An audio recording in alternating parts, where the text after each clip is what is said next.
Capítulo 2. Um novo mundo se revela para mim.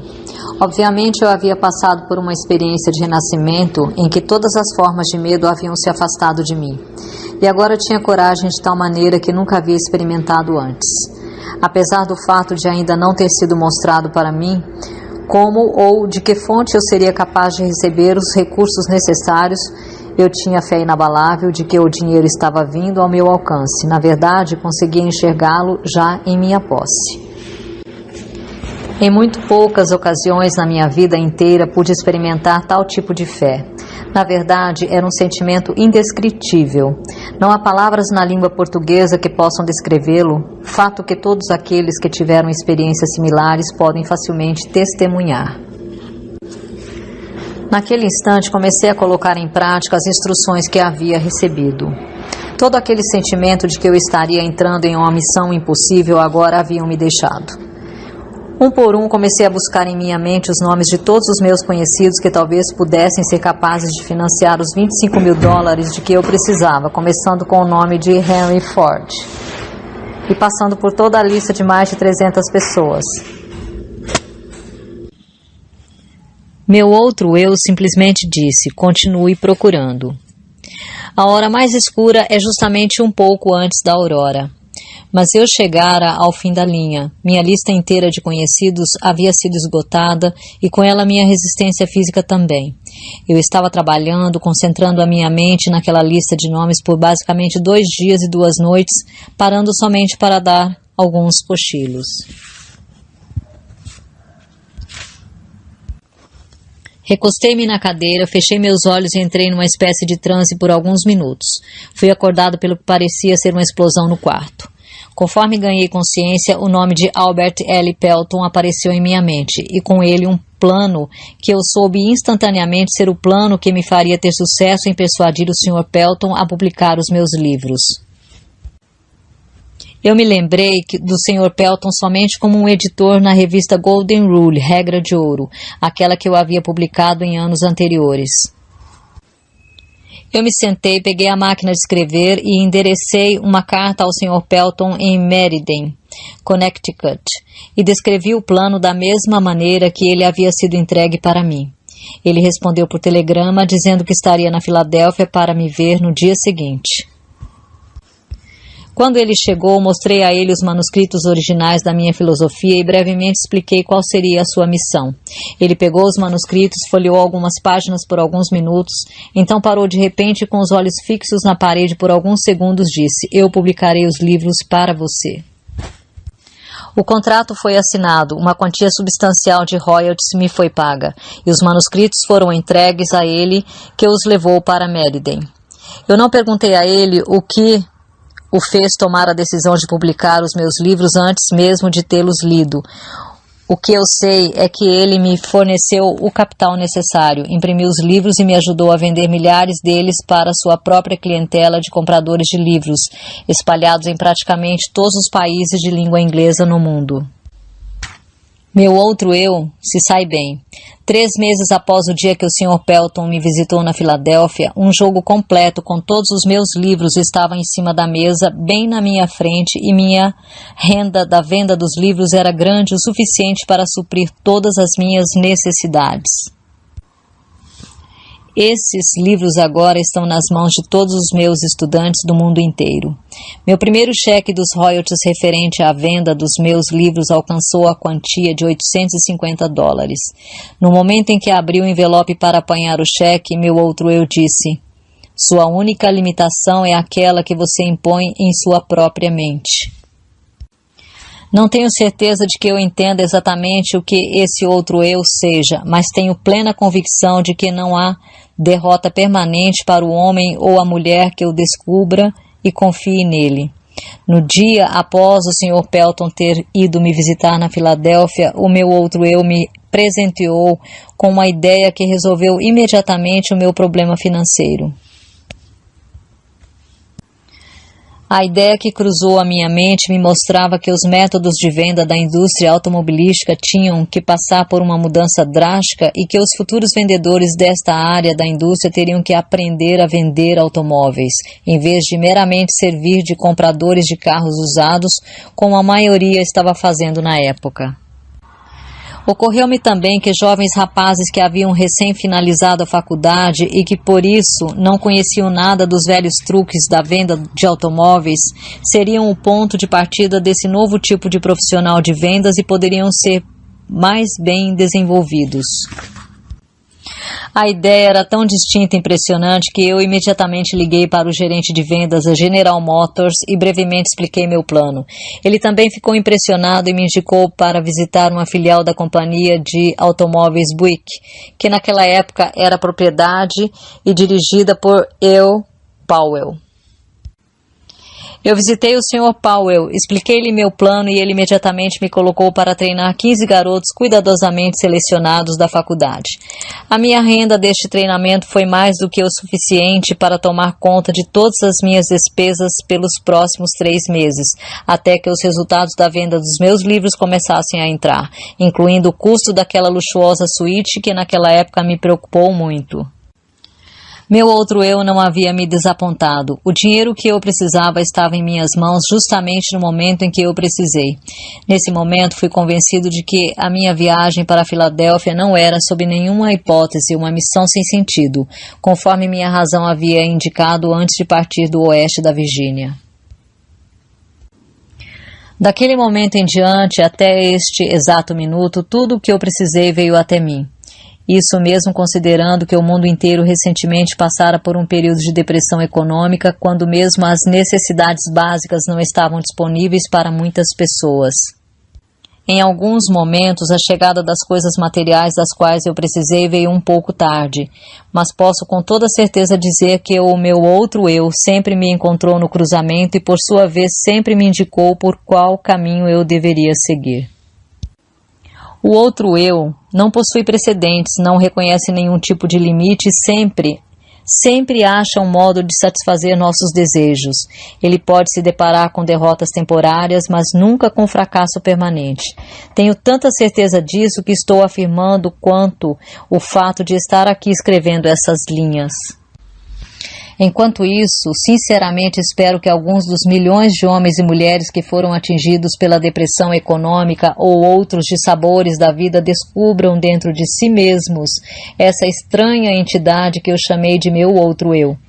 E que essa descoberta os guie, como me guiou a um intenso e próximo relacionamento com essa fonte de energia que supera obstáculos e resolve todas as dificuldades, em vez de ser derrotada por elas.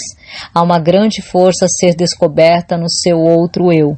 Procure com todo o seu ser e você o achará.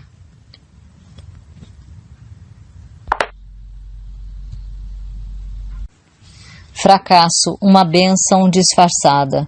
Fiz outra descoberta como resultado dessa apresentação ao meu outro eu, ou seja, há uma solução para cada problema legítimo, não importa quão difícil o problema pareça ser.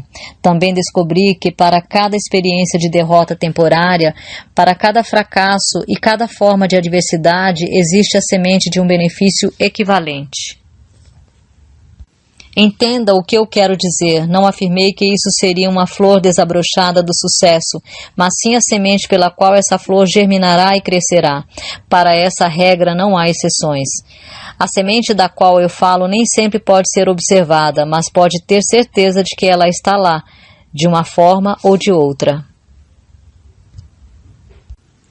Não pretendo entender tudo sobre essa estranha força que me reduziu à pobreza e a uma situação de necessidade e medo e então fez renascer uma fé dentro de mim através da qual tive o privilégio de ajudar a dezenas de milhares de pessoas que se achavam descendo a ladeira. Mas sei que tal força entrou em minha vida como uma missão para que eu pudesse colocar outros em contato com ela. Durante um quarto de século em que me dediquei à pesquisa das causas de sucesso e fracasso, descobri muitos princípios de verdade que têm sido úteis para mim e para outros, mas nada que observei me impressionou tanto quanto a descoberta de que cada grande líder do passado foi tomado por dificuldades e encontrou derrotas temporárias antes de alcançar os seus objetivos. De Cristo até Edison, os homens que mais realizaram foram os que mais se depararam com formas duradouras de fracasso temporário. Isso pareceria justificar a conclusão de que a inteligência infinita de um plano ou uma lei pela qual ela faz com que os homens se deparem com muitos obstáculos antes de dar-lhes o privilégio da liderança ou a oportunidade de realizar um serviço útil de uma forma notável. Eu não desejaria sujeitar-me novamente às experiências pelas quais passei naquela noite fatídica de véspera de Natal em 1923 e também naquela noite quando caminhei em volta da escola na West Virginia e lutei aquela terrível batalha contra o medo, mas toda a riqueza do mundo não seria capaz de me fazer abandonar o conhecimento que ganhei dessa experiência.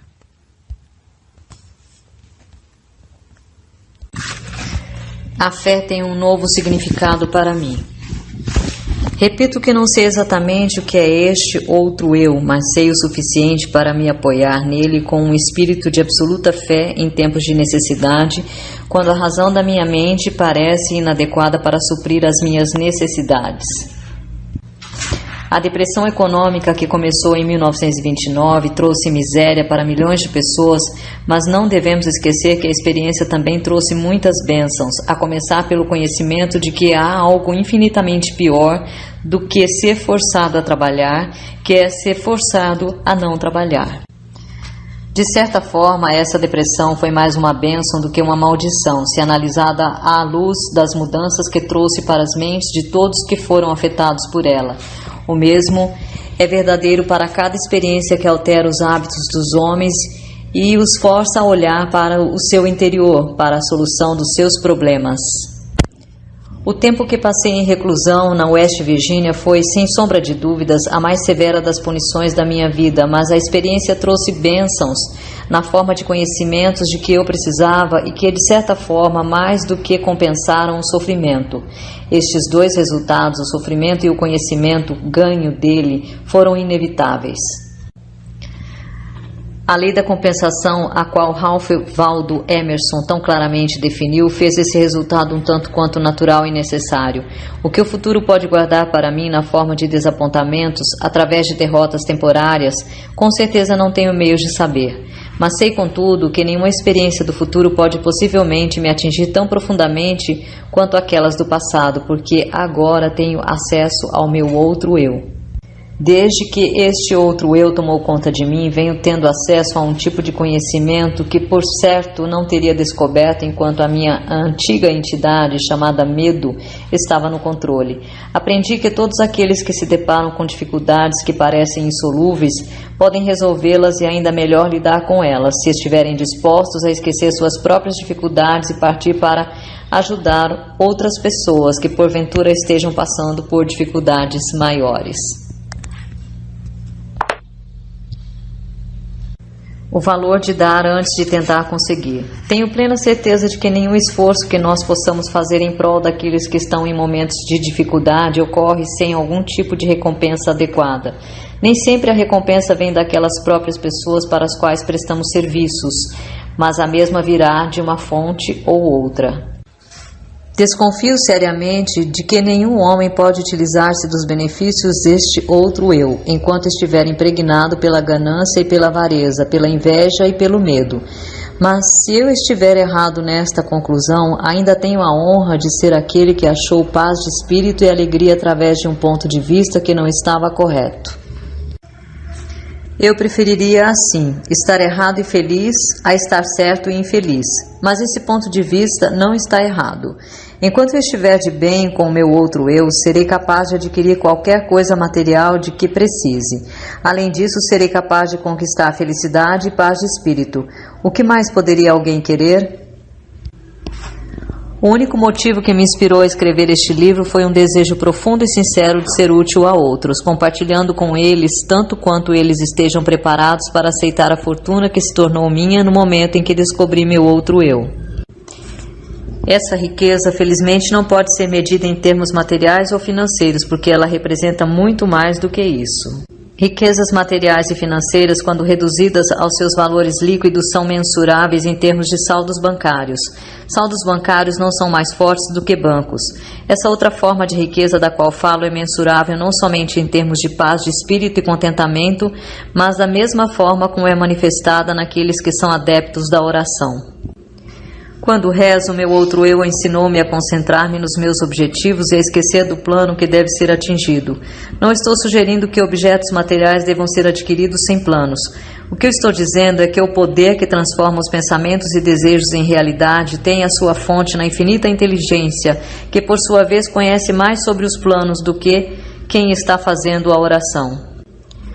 Colocando o caso de outra forma, não seria mais inteligente quando em oração confiar na mente universal para nos entregar o plano que melhor se adapte à realização do objetivo da nossa oração? Minha experiência com oração me ensinou que tudo aquilo que resulta de uma oração é um plano que é adequado e adaptado para o atingimento do objetivo da oração, através de um meio natural e material. O plano deve ser transmutado através de uma ação de alto esforço. Eu não conheço nada a respeito de qualquer tipo de oração que possa funcionar favoravelmente em uma mente dominada, mesmo que em menor grau, pelo medo. Um novo meio de orar. Desde que me tornei íntimo do meu outro eu, minha forma de orar modificou-se. Eu costumava rezar somente quando encarava dificuldades. Agora rezo antes da dificuldade quando possível. Eu agora rezo não mais pelos bens e pelas grandes bênçãos deste mundo, mas para ser merecedor de tudo o que já possuo. Acho que este meio de orar é melhor do que o antigo. A inteligência infinita parece não ficar ofendida quando rendo graças e mostro que sou grato por todas as bênçãos que coroaram meus esforços.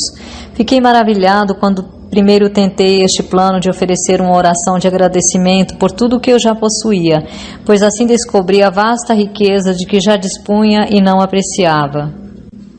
Por exemplo, descobri que eu tinha um corpo maravilhoso que nunca havia sido seriamente danificado pela doença.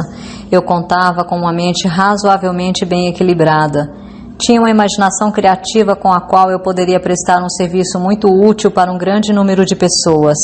Eu era abençoado com toda a liberdade que desejava, tanto de corpo quanto de mente. Nutria um desejo ardente de ajudar os outros que não tinham a mesma sorte. Descobri que a felicidade, o maior de todos os objetivos do ser humano, era minha de qualquer maneira, com depressão econômica ou sem depressão econômica. Por último, descobri que eu tinha o privilégio de me aproximar da inteligência infinita, tanto com o intuito de agradecer pelo que eu possuía e por iluminar e direcionar meu caminho, quanto para pedir mais bênçãos. Pode ser útil para cada leitor deste livro fazer um inventário de seus ativos intangíveis. Tal inventário pode mostrar que existem ativos que não possuem valor. Alguns sinais que nós subestimamos. O mundo inteiro está passando por um momento de mudanças de tamanhas proporções que milhões de pessoas estão em estado constante de pânico, trazendo junto consigo preocupações, dúvidas, indecisões e principalmente medo. Parece-me que agora é o momento certo para todos aqueles que por alguma razão encontram-se naquele cruzamento da dúvida e da incerteza, para que conheçam e se tornem íntimos de seus outros eus. Todos os que desejarem realizar tal tarefa acharão útil tirar uma lição da natureza. A observação mostrará que as estrelas eternas brilham todas as noites nos seus devidos lugares, que o sol continua mandando seus raios de luz e calor, provendo a mãe natureza com abundância de comida e energia, que a água continua a correr da sua nascente na montanha, que os pássaros e os animais selvagens da floresta recebem condições adequadas e satisfatórias de alimento, que após um dia de trabalho vem a noite para descansarmos, que após o movimentado verão vem o inverno de calmaria, que as estações vêm e vão exatamente como faziam antes da crise de 1929 chegar, que na verdade somente as mentes dos homens deixaram de funcionar normalmente, isso porque os homens preencheram suas mentes com o medo. A observação desses simples fatos da vida cotidiana pode ser muito útil como um ponto de partida para todos aqueles que desejam suplantar o medo pela fé. Não sou um profeta, mas posso, sem falsa modéstia, predizer que todo indivíduo tem o poder de mudar seu estado material ou financeiro, mas primeiro ele ou ela tem que mudar a natureza das suas crenças. Não confunda a palavra crença com a palavra desejo. As duas não são a mesma coisa. Todo mundo é capaz de desejar vantagens financeiras, materiais ou espirituais, mas o elemento fé é a única força verdadeira pela qual um desejo pode ser transformado em uma crença e, por sua vez, a crença transmuta-se em realidade. E é exatamente neste ponto o momento mais apropriado para chamar a atenção para o real benefício que qualquer um pode experimentar simplesmente usando de forma deliberada sua fé focada em qualquer forma de desejo construtivo. A mente age sempre de acordo com nossos desejos mais profundos e dominantes. Não há escapatória desse fato. Isso é literalmente um fato. Tenha muito cuidado com o que você deseja de coração, porque, por certo, será seu. A fé é o começo de toda grande realização. Se Thomas Edison tivesse parado simplesmente desejando conhecer o segredo pelo qual a energia elétrica fazia com que a lâmpada incandescente acendesse, toda a conveniência que as suas descobertas trouxeram para a civilização teria permanecido como segredos da natureza.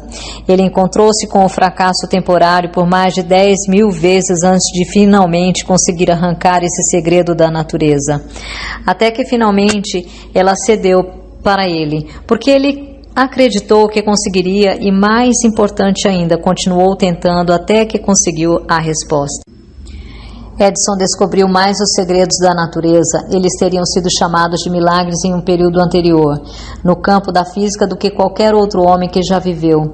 Isso porque ele ficou íntimo do seu outro eu. Eu ouvi isso da boca do próprio Edison, mas, mesmo que eu não tivesse ouvido, as suas realizações por si mesmas revelaram esse segredo. Nada dentro da razão é impossível para o homem ou a mulher que acredita e confia no seu outro eu. Tudo em que um homem ou uma mulher acreditar ser verdadeiro, a partir daquele instante começa a se tornar verdadeiro. Uma oração é uma expressão do pensamento, algumas vezes expresso em palavras audíveis e outras vezes expresso silenciosamente. Observei por experiência própria que uma oração silenciosa é tão eficaz quanto uma oração expressa em palavras. Observei também que o estado de espírito de quem está rezando é o fator determinante para a oração funcionar ou não. Minha concepção do outro eu, que tenho tentado descrever, é que ele simboliza meramente um novo modo de se chegar à inteligência infinita, um modo pelo qual se pode controlar e direcionar o mais simples processo de combinar a fé com os pensamentos. Isso é somente outra maneira de dizer que agora tenho muito mais fé no poder da oração. O estado de espírito conhecido como fé aparentemente abre o meio para um sexto sentido através do qual se pode comunicar com fontes de poder e informação que ultrapassam em muitos os nossos 5 sentidos. O desenvolvimento desse sexto sentido vem sempre para a sua ajuda, e ele é, na verdade, uma estranha força que vamos assumir. É um anjo da guarda que pode abrir para você, sempre que quiser, a porta para o templo da sabedoria. O sexto sentido é a experiência mais próxima que já cheguei de algo que se possa chamar de milagre, e ele aparece dessa forma, talvez porque eu não entendo exatamente o método pelo qual esse princípio funciona. O que eu realmente sei é que existe uma força ou uma causa central primeira, ou uma inteligência que permeia cada átomo da matéria e faz parte de cada unidade de energia perceptível pelo homem, que essa infinita inteligência converte ramos em árvores, faz com que a água escorra dos montes em resposta à lei da gravidade, faz a noite após o dia, o inverno após o verão, cada um mantendo o seu próprio lugar e funcionando de forma harmoniosa, bem como o relacionamento entre si. Essa inteligência ajuda a transformar desejos em formas concretas ou materiais. Tenho este conhecimento porque eu experimentei. Por muitos anos venho mantendo o hábito de fazer um inventário de toda a minha vida pessoal, uma vez por ano, com o objetivo de determinar quanto de minhas fraquezas consegui ultrapassar ou eliminar, e também para calcular quanto progresso, se é que tive algum, fiz durante o ano.